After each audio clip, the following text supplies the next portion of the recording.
Halo, balik lagi bareng gue Bangku Lama, asikin aja coy.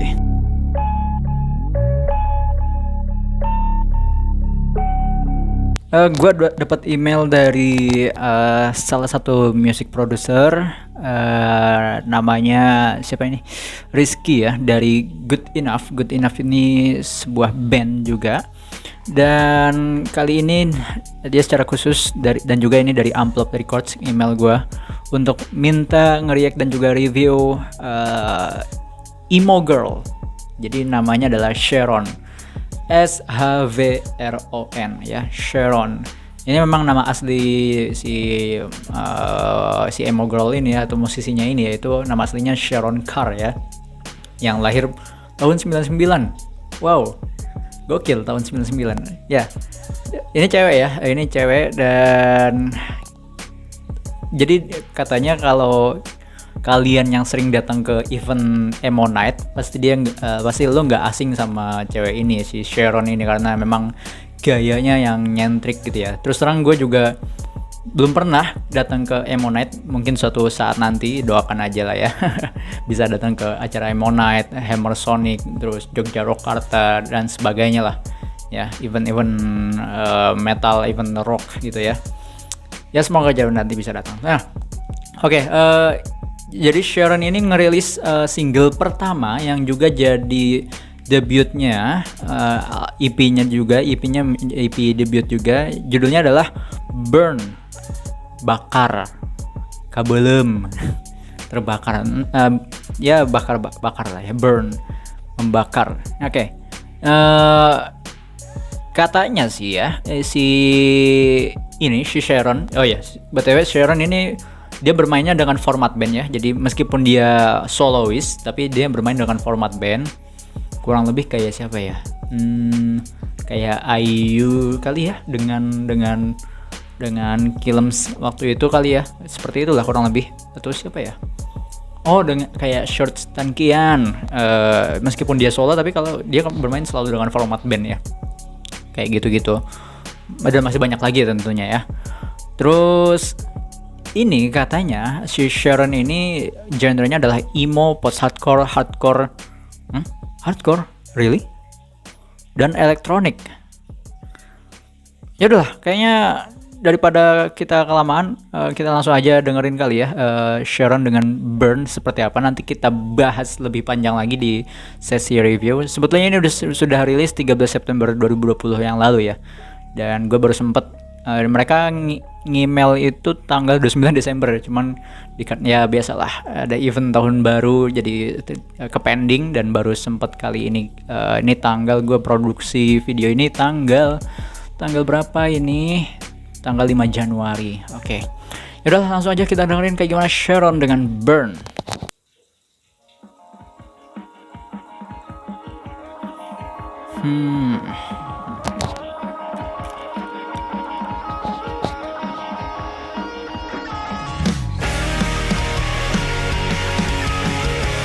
Oke.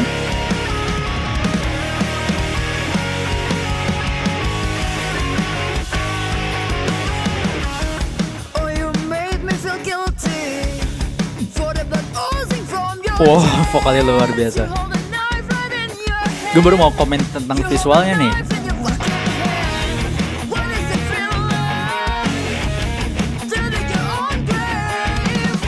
Ya, visualnya mengingatkan gue dengan lirik-lirik video tahun-tahun 2011-an sampai 2015 gitu ya. Stylenya kayak gini-gini gitu. Sampai gue coba belajar di After Effects gitu kan. Tapi susah tuh.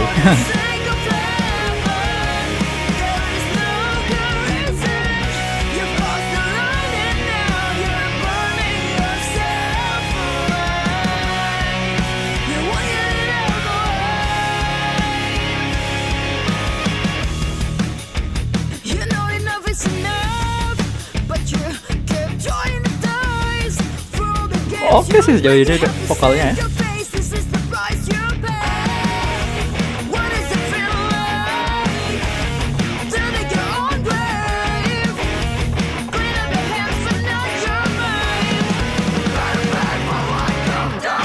Siapa nih yang stream?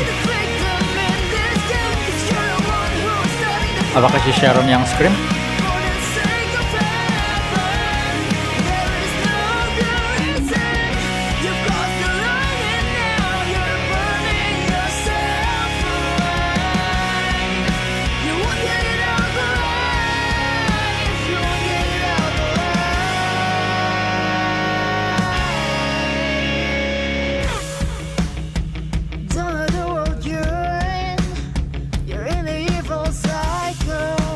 Asik.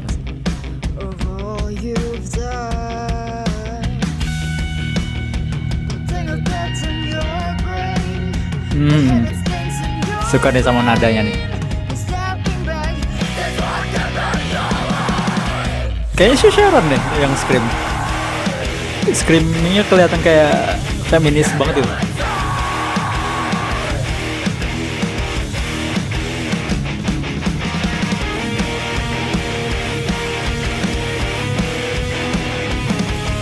Semakin asik sih, belakang semakin asik.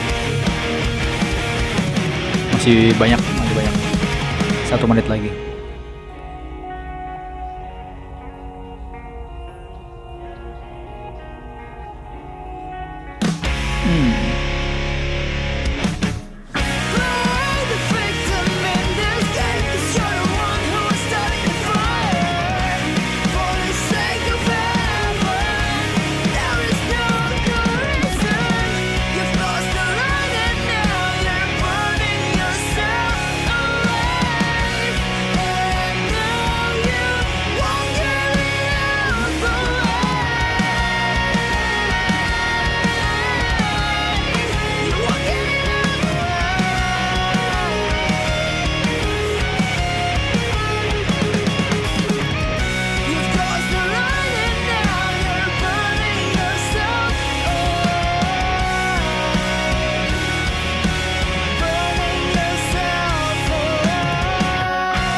Udah.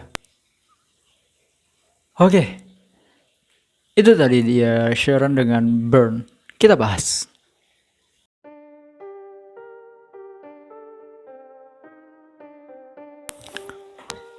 Oke, kita bahas Sharon dengan Burn.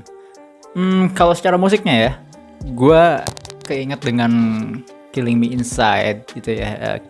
Zaman-zaman masih Killing Me Inside ya, belum jadi Killms apa Kill MS, nggak tau lah.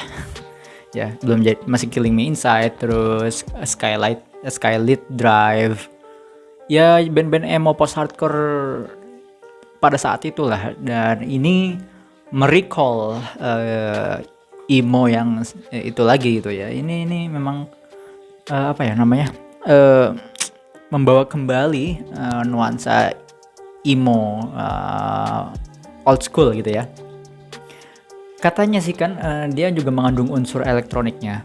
Cuman sepanjang pendengaran gua nggak ada unsur elektroniknya.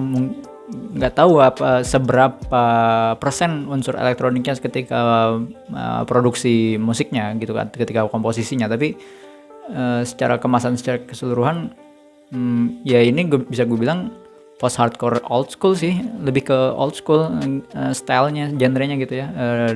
Emo post hardcore old school, nggak ada elektro post hardcore, nggak ada sih menurut gue.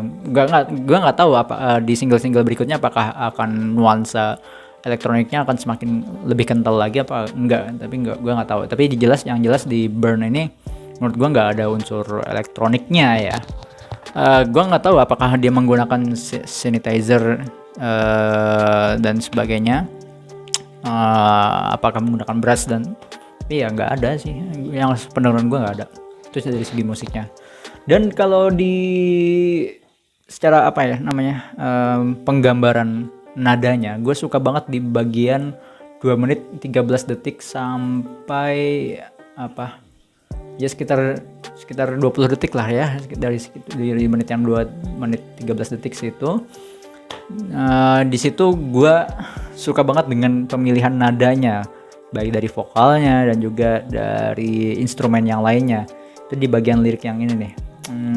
Don't know the world you're in the civil cycle, all you've done. Di bagian situ gue terus terang dari keseluruhan komposisi gue suka banget di bagian yang itu gitu, ketimbang part-part yang lainnya. Nah terus terang ketika gue dengerin vokalnya, beberapa bagian Sharon terlihat sangat memaksakan untuk terlalu memaksakan vokalnya dia, terlalu memaksakan lo tau gak sih kalau kayak di ajang-ajang pencarian bakat, penyanyi-penyanyi itu suka kayak di hyperbolakan gitu ya, vokalnya, kayak kemampuan vokalnya tuh di hyperbolakan kayak gitu kan, misalkan tarikan vokal gitu yang nada tinggi terus dia kayak menggunakan suara serak-serak gitu ya kan. Lu pasti sering banget deh kalau lu sering nonton ajang pencarian bakat kayak Indonesian Idol dan sebagainya atau AVI. Lama banget loh. Ya.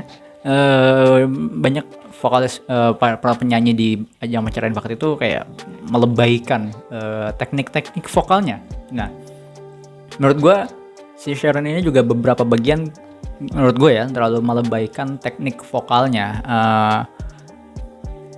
Menurut gue untuk sebuah karya yang bagus gitu ya, bukan tentang teknik gitu.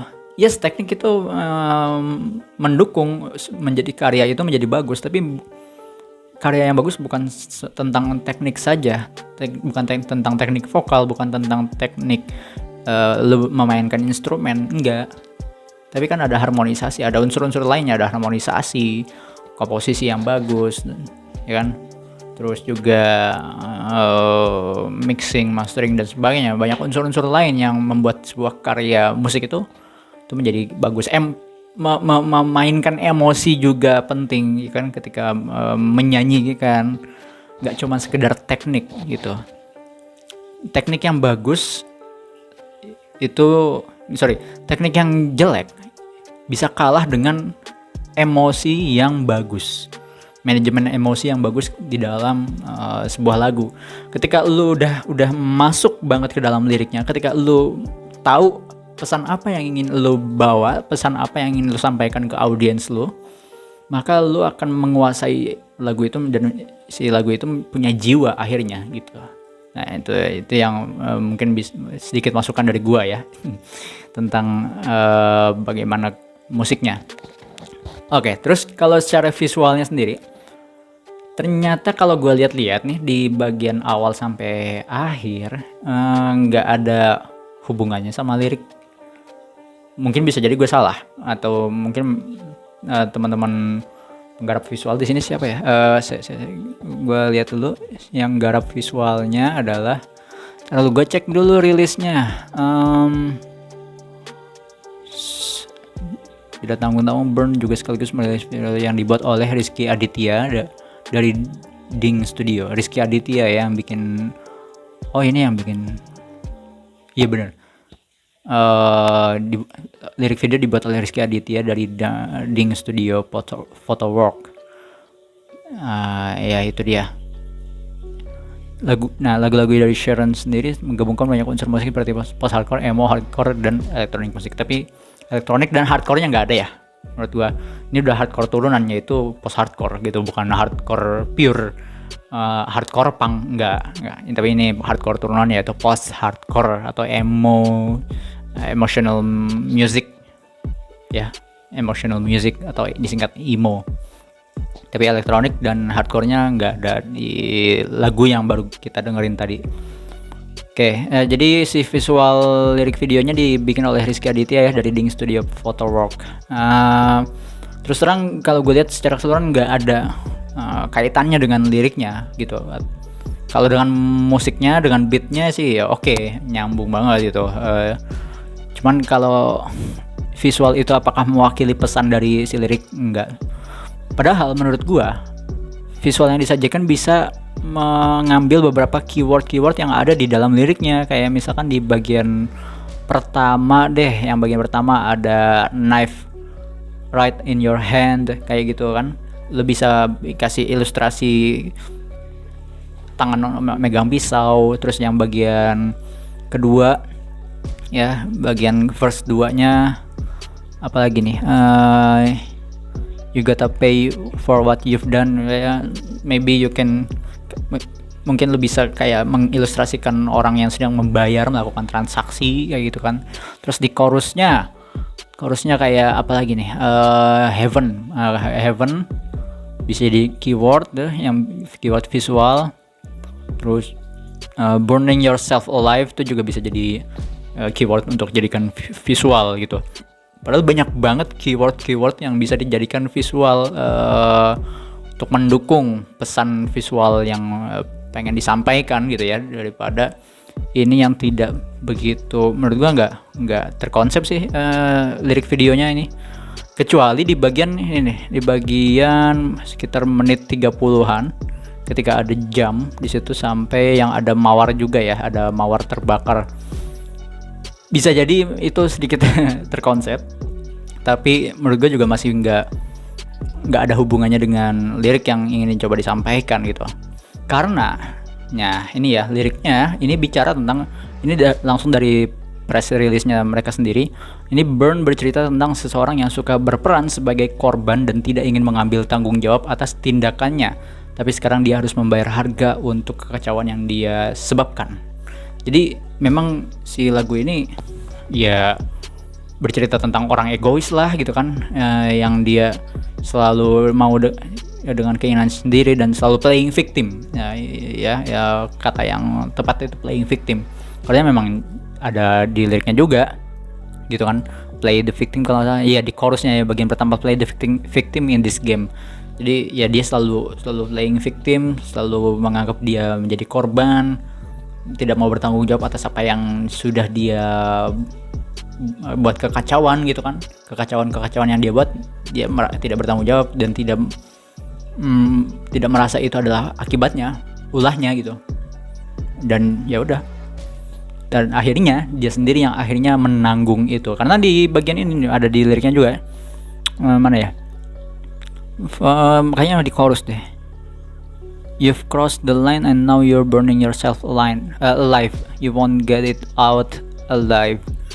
Kayaknya di bagian situ, atau di bagian mana ya, sebentar ya deh, kayaknya bagian itu dimana katakanlah gua mengingatkan si orang itu ya, dia udah ngelewatin batasnya, sebetulnya ngelewatin batas ignorance-nya itu loh, yang rasa masa bodohnya, rasa rasa tidak bersalahnya dia udah melewati batas, ya udah kena sendiri kan akhirnya gitu, yang terjadi gitu. Tuh tentang si lagunya. Jadi secara keseluruhan terus terang liriknya juga tidak kayaknya tidak membuka untuk berinterpretasi kemana-mana sih juga sih ya. Cuman bagus, ada beberapa bagian memang plus minus ya. Gue cukup bingung ini nggak mau ngasih skor berapa.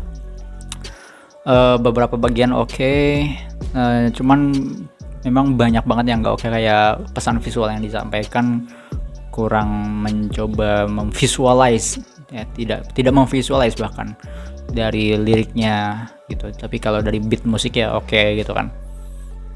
Di beberapa bagian vokalnya tadi yang gue bilang ada minus-minusnya. Secara keseluruhan gue pengen ngasih skor Sharon Burn dengan skor 7/10 ya. Oke, thank you, terima kasih banyak ya untuk tim Sharon dan juga Amplop Records, Amplop atau AMS nih, MPS ya. Amplop Record, thank you udah ngontak gue buat nge-review Sharon dengan single barunya Burn. Skor 7/10 bukan jadi acuan untuk lu sialan ini karya gue jelek, enggak, no. 7 is good enough for you guys. Dan ya gue tunggu lah, pokoknya gue tunggu albumnya yang akan keluar dari Sharon, karena ya terus terang gue juga merindukan post hardcore skena emo kembali lah, bangkit lagi ya. Gue memang sempat memprediksi bahwa 2020 adalah awal kebangkitan skena emo kembali dengan kembalinya Killing Me Reunion diawali itu, terus banyak banget band-band emo yang reuni di tahun 2020 ya. Ya gue harap 2021 skena ini kembali naik lagi gitu ya, dengan Sharon, apalagi dia emo girl gitu kan ya. Oke lah, thank you dan bye.